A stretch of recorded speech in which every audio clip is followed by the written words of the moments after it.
Welcome to the baseballswing.com. Joe Colucci here with you.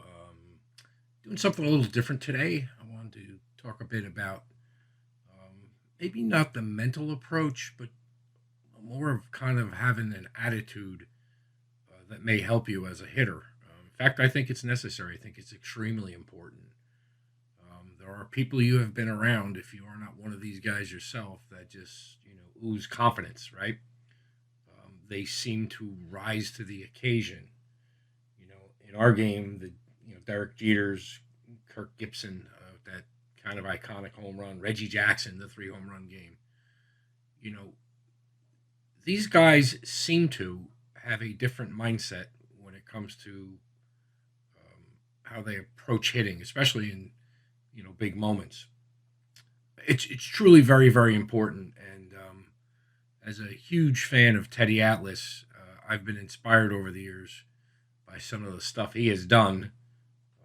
Not to mention the way he's lived his life, his charitable work, and really a very entertaining podcast he has going with Ken, The Fight. Anyway, have a listen to Teddy. We'll talk a little afterwards, okay? If I can get it going. There we go. 15 minutes. Can you be strong for 15 minutes? Can you? Listen, your concentration is leaving a little bit. Pick it up. Pick it up! Don't pull it straight out. Bend your knees and be strong on the inside and go around them. Let's control the outside. Look, the fire's coming. Are you ready for the fire? Look, we're firemen. Okay. We are firemen! Got it, Coach. The heat doesn't bother us. We live in the heat. We train in the heat. Yeah, let's go. It tells us that we're ready. We're at home. We're where we're supposed to be. Flames don't intimidate us. What do? We control the flame. We control them. We move the flame where we want to. And then we extinguish them.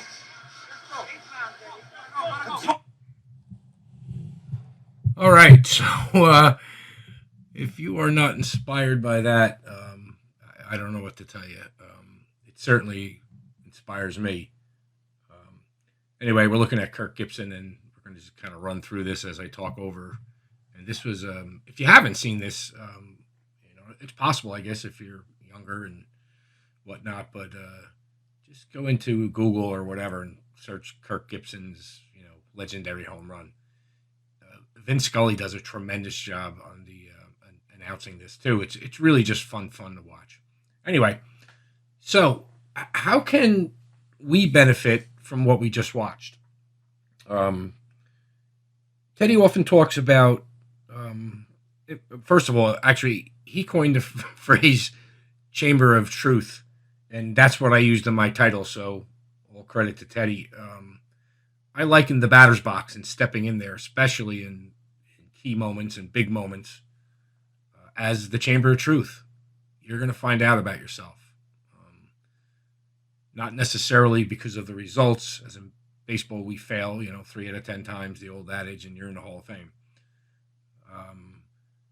But failing for what reason?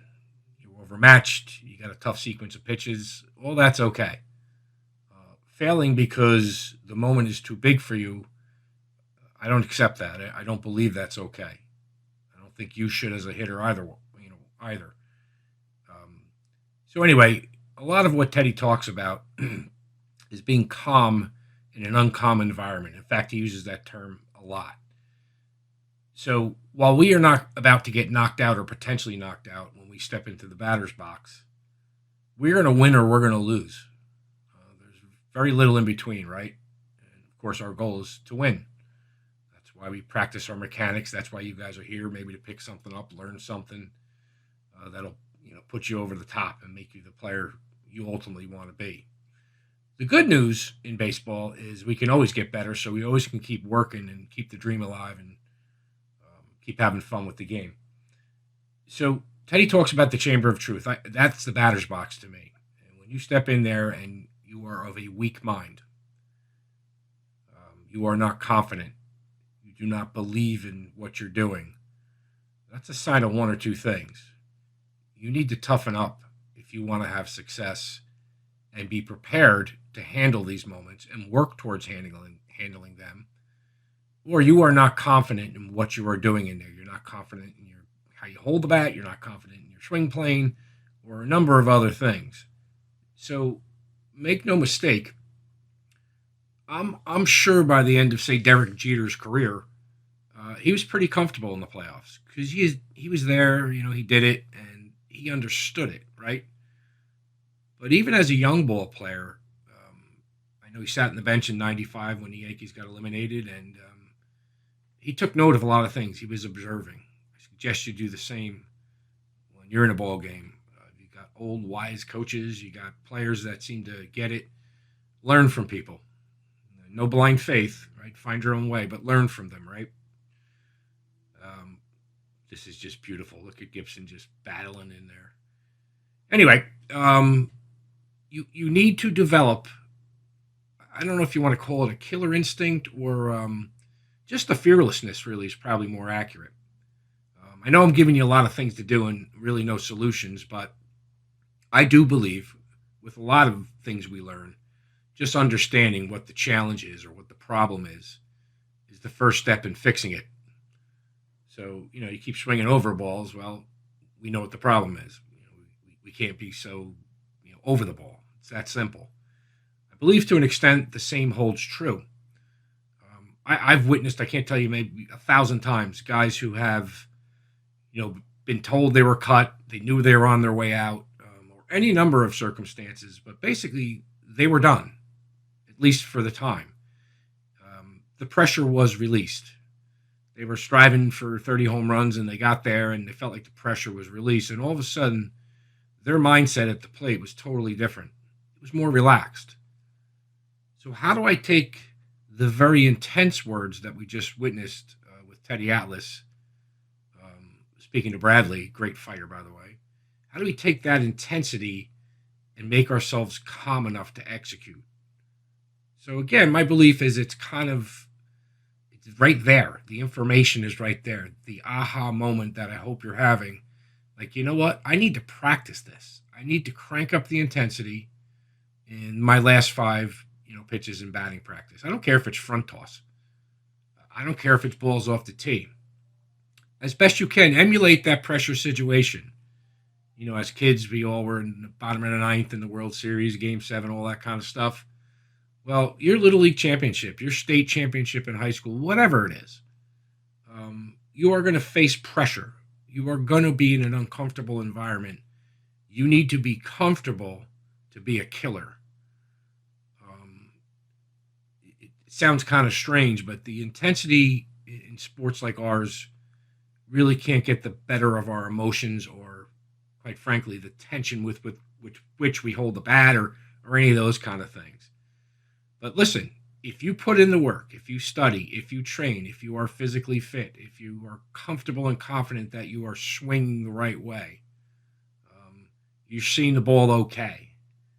You're in a good enough spot then to just say, hey, now it's about competing. And all of a sudden, all those questions about your swing and the apprehension about, oh, if I strike out, my girlfriend's going to leave me, all that nonsense goes away. It's just about competing. Beat that guy in front of you. For God's sakes, he's a pitcher. Beat him. Sorry, pitchers. Yeah, so look, that's about it on this topic. There's really not a lot to say. I just want you guys to be thinking about stuff like this. And I'm going to start delving in further there it goes.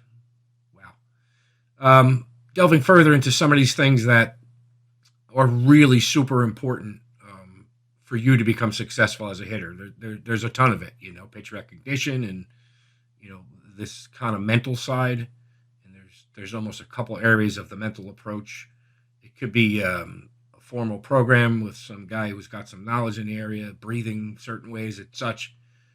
What I've seen succeed is a will, first of all. Do you want to really be great? Are you prepared to do what's great? Well, you know what? You've done the pull-ups, you've done the sit-ups, you lifted the weights, you've run the hills, you spent the hours in the gym, you're watching here and other places to gain information about how to go about swinging better. So, in my mind, you guys have already committed, at least partially. Take the next step, okay? Understand what's going on, what leads to success. What are these great successful players, these pressure players? What do they have in common? I would look to Tiger Woods. the great Jack Nicklaus. These are guys that historically have done well, you know, at big moments. I think what you'll find is a lot of it is in that big moment, the competition isn't as mentally tough, isn't as prepared, hasn't thought through what we're talking about thinking through today, and they're simply not ready for it. And they will come back to you. They will underperform. You just have to do what you do. But Ray Leonard's a guy I look at from fighting. Look at the Tommy Hearns fight in that 14th round when he comes out back up against the wall, getting beat up by Tommy Hearns. Just finds a way.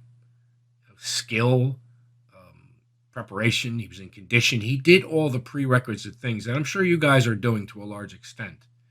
But what separated him, I believe, was that mental fortitude. It can be developed. In football, I look at Eli Manning. I know it's crazy, right? Eli's not one of the greatest of all time. So, boy, look at his playoff record. Look at some of the things he did going into Green Bay, freezing cold and whatever, 0 degrees, and just took it away from Brett Favre. Can you imagine that? Beat the undefeated Patriots.